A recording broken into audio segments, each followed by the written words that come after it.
Con el enorme gusto de siempre, damos comienzo a una nueva edición de Diálogos con Valor, que es el espacio de la Asociación Cristiana de Jóvenes en Radio Plural. Nos proponemos, como en cada programa, intentar contribuir a reflexionar, tratando siempre de que los valores sean los protagonistas junto a nuestros invitados.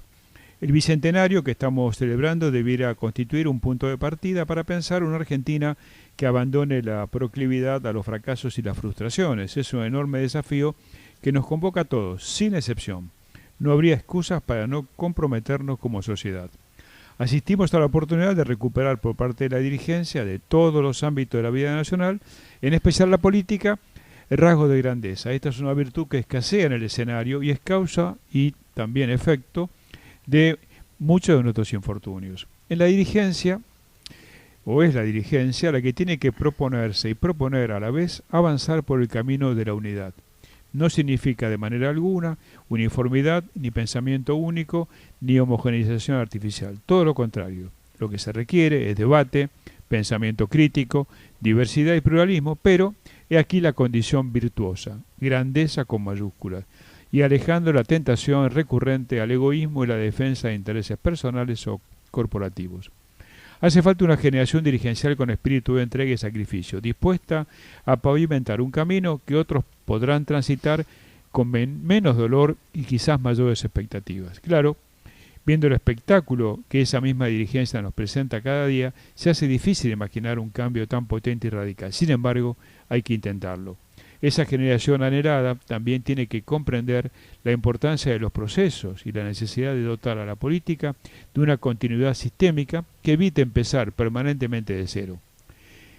Cambian los gobiernos y continúan las políticas clave con todos los ajustes necesarios que no implique abandonarlas y comenzar con otras que abandonaremos seguramente luego de 4 años u 8 años.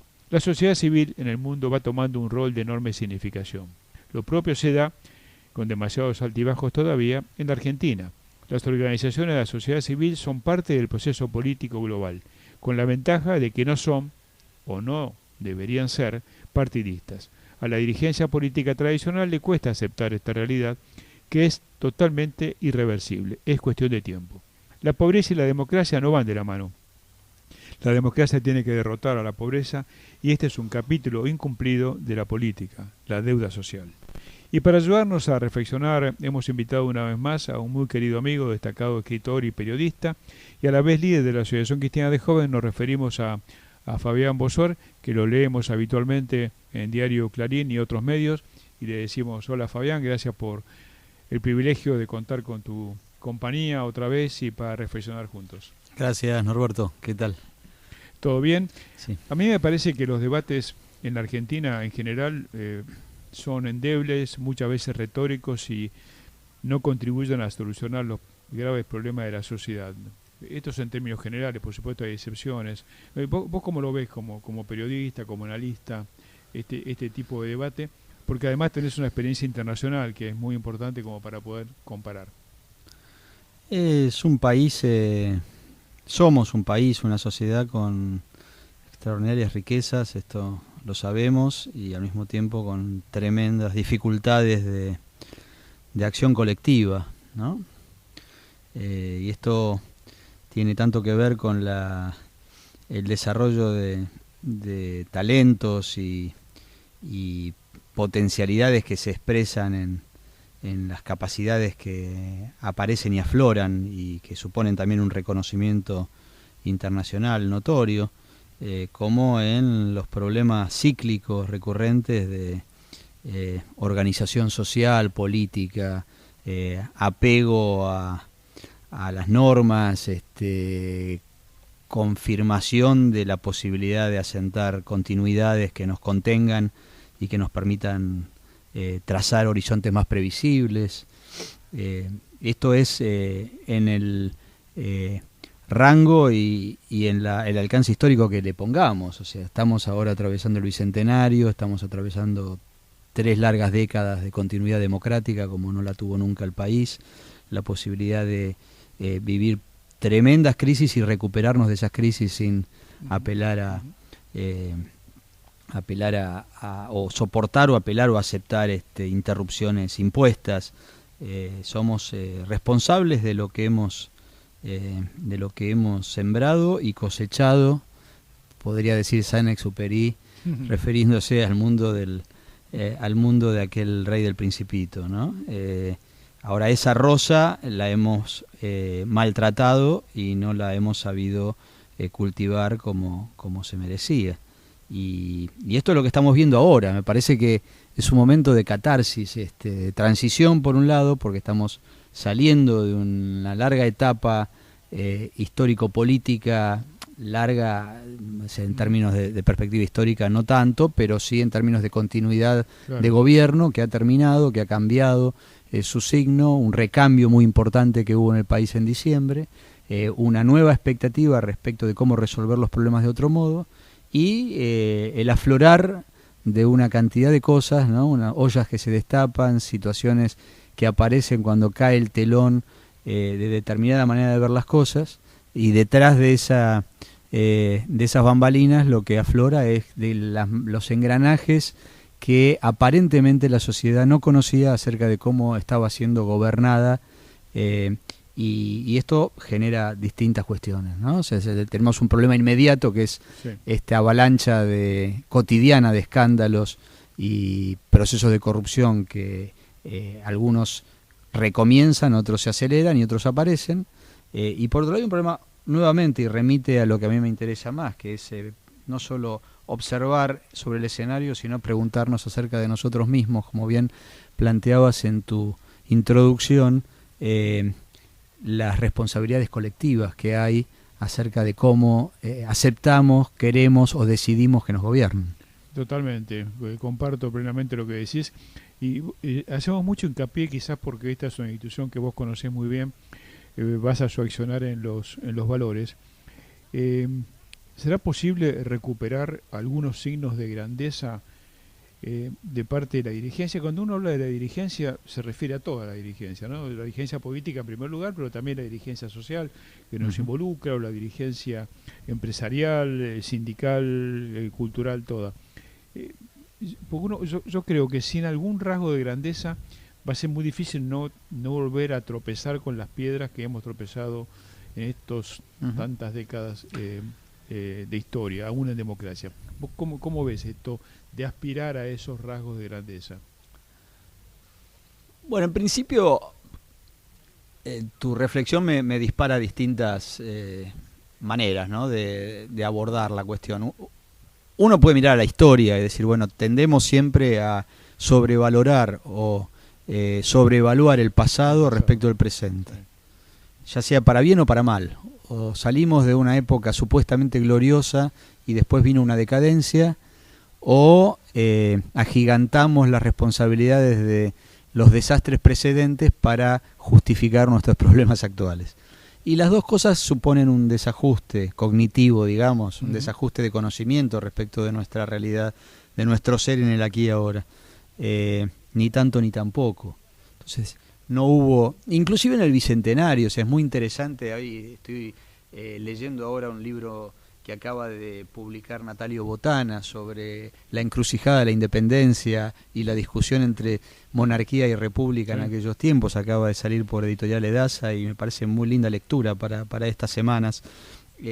La fragilidad en la cual se desarrolló el proceso de la independencia, ¿no? Con todas sus gestas heroicas y con todos sus problemas, batallas, divisiones y cuestiones inconclusas que quedaron así abiertas, ¿no? Así es. Por décadas posteriores.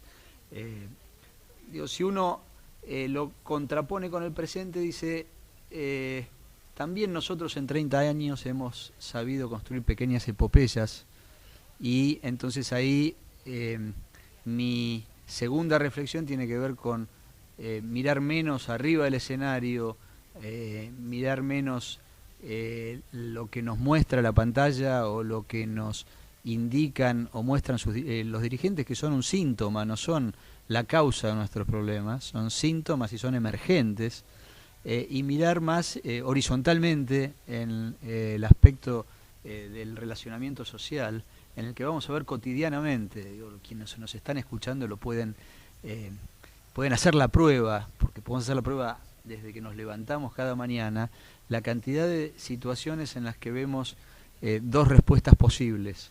Sí. La respuesta de la generosidad, de la fraternidad, de la inventiva para resolver el problema, del compromiso que nos incluye, o la respuesta del más fácil, facilista, del atajo, del egoísmo, me defiendo yo porque vaya a saber lo que me pasa después, no miro al prójimo, sigo adelante.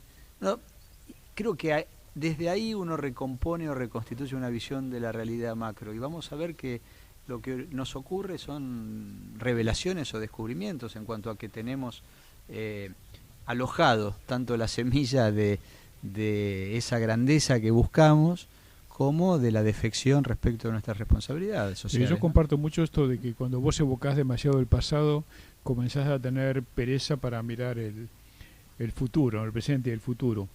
De todas maneras, tenemos que reconocer, Fabián, que la democracia no ha resuelto uno de los temas fundamentales, que es el tema de la pobreza. O sea, esta democracia de los últimos 30 años, esto lo decía Alfonsín, vos creo que alguna vez lo comentamos, la deuda social de la democracia, de la dirigencia política, tiene que ver, hoy estás con un 30% de pobreza, que es un infortunio enorme, hay un problema estructural muy serio, y ahí la política es de donde tiene que decir dónde van las prioridades, dónde apuntamos para que esto no se solucione, de alguna manera se encamine. Y por otro lado, hay una cosa, no sé qué te pasa a vos, pero a mí me llama poderosamente la atención los eslóganes a los que nos hemos acostumbrado. ¿Te acordás? Hace muchos años hablaba Argentina potencia, ¿no? Claro. Después, hace poco, Argentina buena gente. Ahora, en este momento, pobreza cero. O sea, son eslóganes, o revolución educativa, son eslóganes que de alguna manera no contribuyen a poner seriedad en el tema, ¿no? Porque sí, es el aspecto facilista. Facilista y casi marketinero. Claro. Y la gente, a veces con esos digamos, highlights, con esos datos, es como que tranquiliza su conciencia. Sí. Alguien escribía, leí hace poco, como que nos estamos acostumbrando, creo que en el libro de Caparrós, el último libro de Caparrós, La Crónica, habla de, estamos como de alguna manera cerrando, en empleo una palabra médica, ¿no? Cerrando nuestra conciencia, cauterizando nuestras conciencias, ¿no? Claro, una forma de autocomplacencia, ¿no? Es autocomplacencia, ¿no? Sí, tal cual. Y ahí donde uno como sociedad se compromete, por supuesto, como ciudadano te comprometes, pero al mismo tiempo ese compromiso tiene que llevarte a exigir una dirigencia, yo diría, no solamente más austera, yo diría un poco más seria, ¿no? Esto de decir pobreza cero, y me resulta, a vos seguramente también, me parece algo disparatado, porque si vos no tenés una hoja de ruta que diga, che, ¿cómo llego a la pobreza cero? Y vos me estás dando ¿qué me estás diciendo? Cuando yo veo que hay un 30% de gente sumado, claro, a esa hoja de ruta viene muy atrapada por las deudas del pasado, las hipotecas, exactamente. Las cuestiones a resolver. Mientras tanto, también, y poco recordabas la figura de Alfonsín, y decir, bueno, no es un tema de políticas, previamente es un tema ético, ¿no? Es un tema de valores, o sea, no es que sobre pobreza, sino que sobre inmoralidad. Absolutamente. Y entonces, si partimos de esa base y entendemos que la democracia no es solamente lo que nuestros representantes hacen cuando gobiernan, sino que es una práctica cotidiana y además es una representación colectiva y una construcción social, es obvio que la democracia sin un contenido ético termina siendo apenas un régimen político más que se seca en sus raíces. Totalmente. Y la cuestión de la desigualdad es un tema, una deuda central, permanente. Después, nuevamente, lo que los representantes hagan va a depender de lo que la sociedad les deje hacer y les marque como itinerario. Y acá, esto es muy importante que decís, ¿eh? Y acá me parece como balance también en este momento, que es un mirador que supone un punto de inflexión entre lo que uno podría decir también lo que era el sueño del Bicentenario, era cómo salíamos del absolutismo monárquico para construir un gobierno de las leyes. Y de alguna manera seguimos en este dilema de vamos a seguir pensando que la democracia es el gobierno de los líderes y de los dirigentes, o es el gobierno de las leyes a las cuales tanto los líderes y los dirigentes como la sociedad se tienen que sujetar, adecuar y al mismo tiempo empujar para que resuelvan sus problemas, obviamente, ¿no? Sí, sí. Este es un tema muy importante, esto que estás diciendo, porque de alguna manera le está diciendo a los ciudadanos, muchachos, hay que tomar partido. Tomar partido significa comprometerse, significa ser ciudadano y no meramente un pasante en esta tierra, en esta geografía. ¿Le dejás contar una anécdota? Sí, claro, y de dale, paso dale. también tiene tanto que ver con esto, A ver. porque tengo el recuerdo inmediato de semanas atrás cuando la asociación le otorga el premio especial ciudadano honorario a Hermenegildo Sabat, sí, en la sede de la Bolsa de Comercio, y se puebla el auditorio de chicos y líderes jóvenes que en general no caminan por el centro de la ciudad, por la ciudad financiera, por la City, y recuperando ese espacio y construyendo ahí una significación que tiene que ver con la construcción de valores que cada uno va a tener en su lugar territorial como una herramienta de enseñanza, ¿no? Pues sabes que escuchar a los maestros. Estaban los maestros, estaban los directivos de las escuelas nuestras, estaban los alumnos, estaban los líderes, y cómo le impactó a la gente la sencillez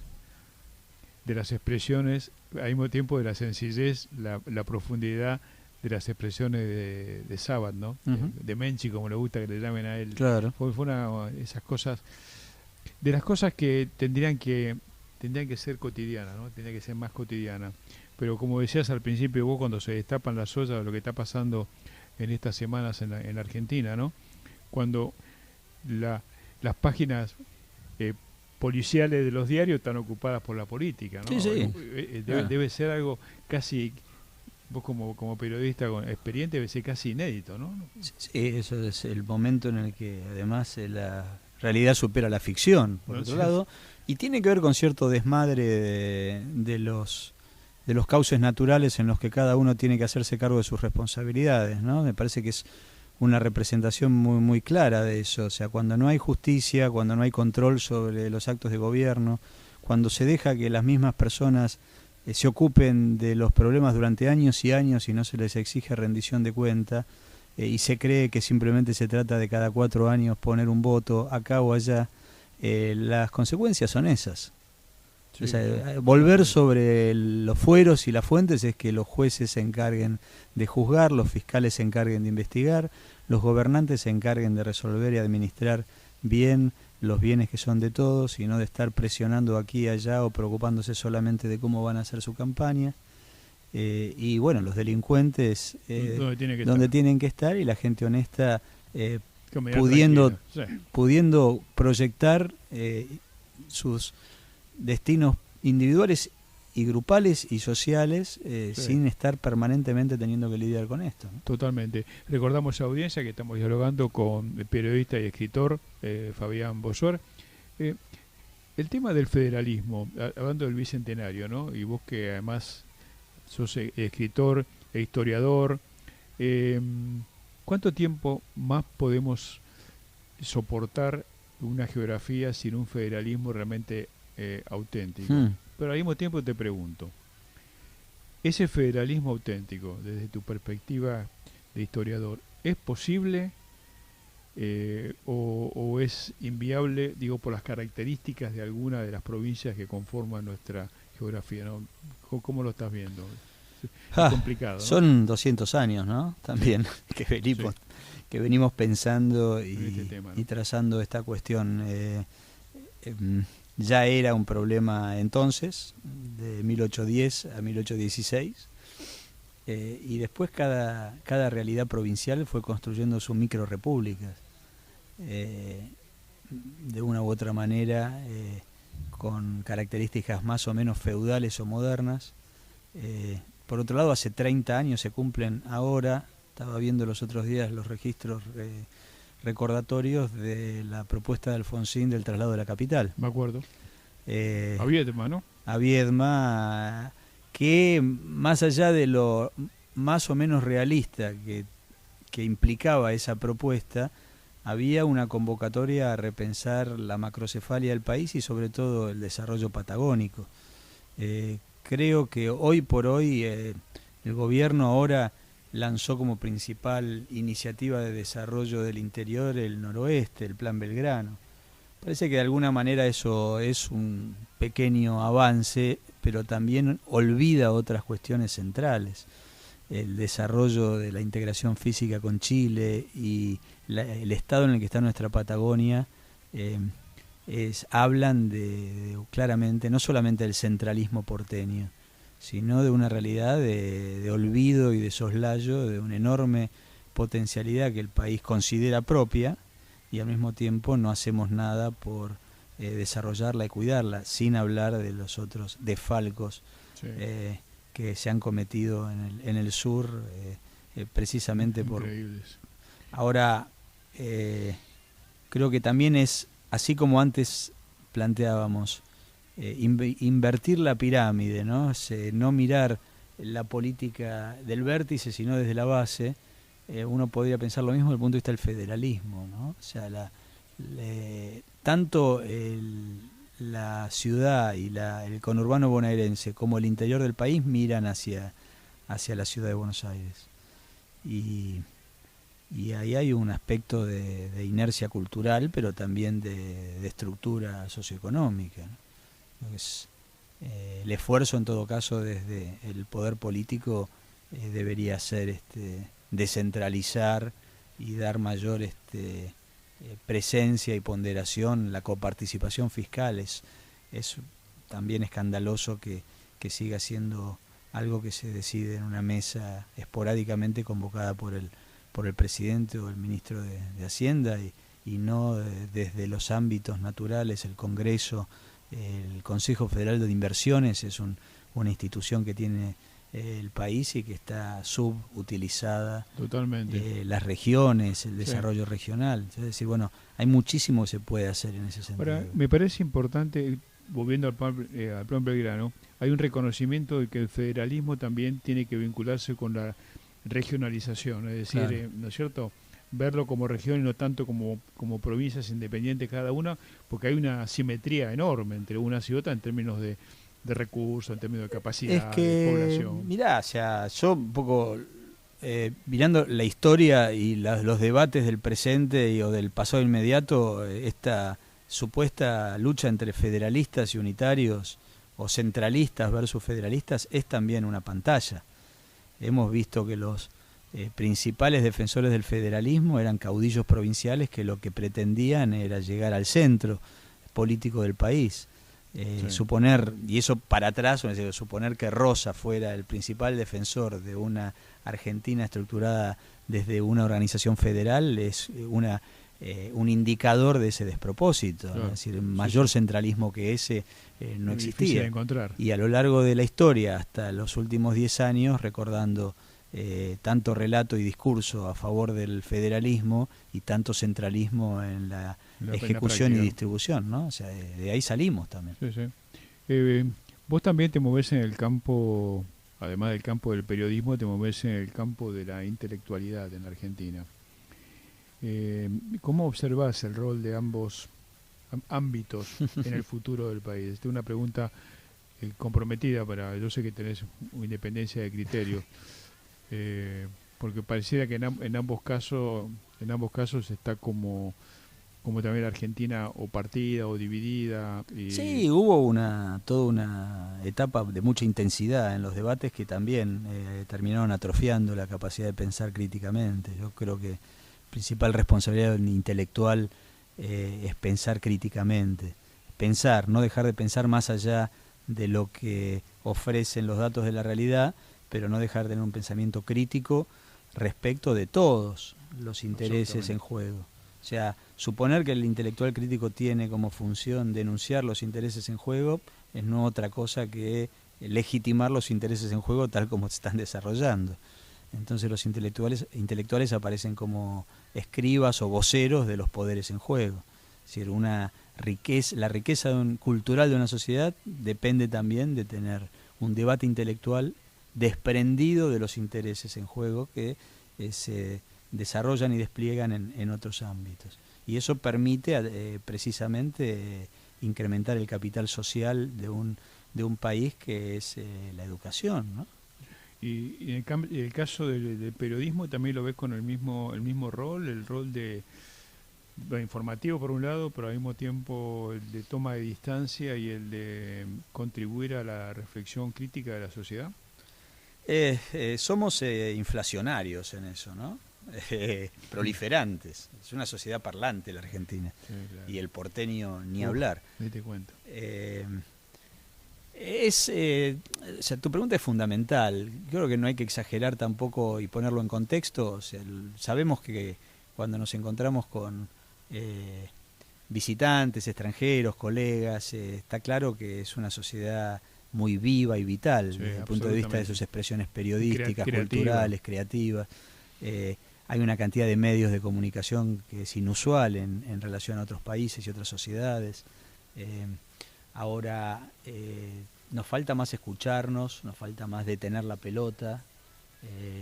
Periodismo no es solamente cabalgar sobre la ola, sino encauzarla y saber detener esa ola también, para poner en orden un poco tanto los patitos de nuestra cabeza como los datos de la realidad, que son caóticos, ¿no? Y eso creo que es una tarea constante, permanente y no sencilla, porque la tecnología y la emergencia de la realidad nos arrastra a estar permanentemente generando nuevos insumos, incentivos, y mantener activas las audiencias y mantener capturados las entradas, y todas estas cosas de las redes sociales son un torrente, pero sigo creyendo que el rol del periodismo, que no significa bajar línea o poner en orden para convertirnos en pontificadores de la realidad, pero sí no dejar de advertir niveles de sentido e interpretación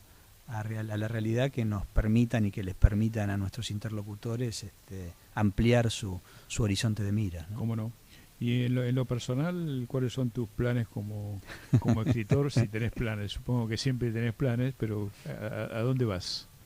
Somos cronistas de la época, ¿no? Uno no para de pensar y escribir, y tiene el privilegio también de haber podido desarrollar y desplegar su vocación en algo que tiene que ver con la comunicación social, y eso es parte también de un compromiso ciudadano. Están juntos, es un problema y una solución al mismo tiempo, ¿no? Porque no hay mucha posibilidad de discontinuar la línea que va del trabajo a casa, y de casa al encuentro social y familiar, y de ahí también a pensarnos colectivamente, ¿no? ¿Y no vas a volver a pensar el peronismo que viene?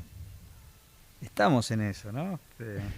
Ahora se habla de este personaje, José López, que aparece en escena con todas sus bizarrías y su esperpento, y yo pensaba un poco también sino casi como borgiano, ¿no? Sí. Que es estos personajes. Había una poesía famosa, maravillosa, de Borges, que hablaba de Juan López y John Ward, los dos personajes que se encuentran en las Malvinas. Siempre hay un Lopecito por ahí, ¿no? Sí. Y el peronismo tuvo su José López Rega, sí, y ahora tiene su José López. Sí. Y eso tiene que ver con el peronismo y tiene que ver con la sociedad, ¿no? Estos personajes de golpe aparece como si hubieran aterrizado de Marte y fueron incubados delante de nuestros ojos, sí, ¿no? Claro. Acá no sabíamos nada, digamos. No, al contrario. Fabián, ha sido como siempre un gusto compartir contigo. Mío, y muchísimas gracias por la invitación. Tanto en la radio como nos encontraremos también en la vida cotidiana, como siempre. Lo mejor para vos. Claro que sí, muchas gracias. Ha sido Fabián Bossuer, nuestro invitado de hoy. Como decimos siempre, Argentina anda y camina con esperanza activa. Hasta nuestro próximo encuentro por la 103.9.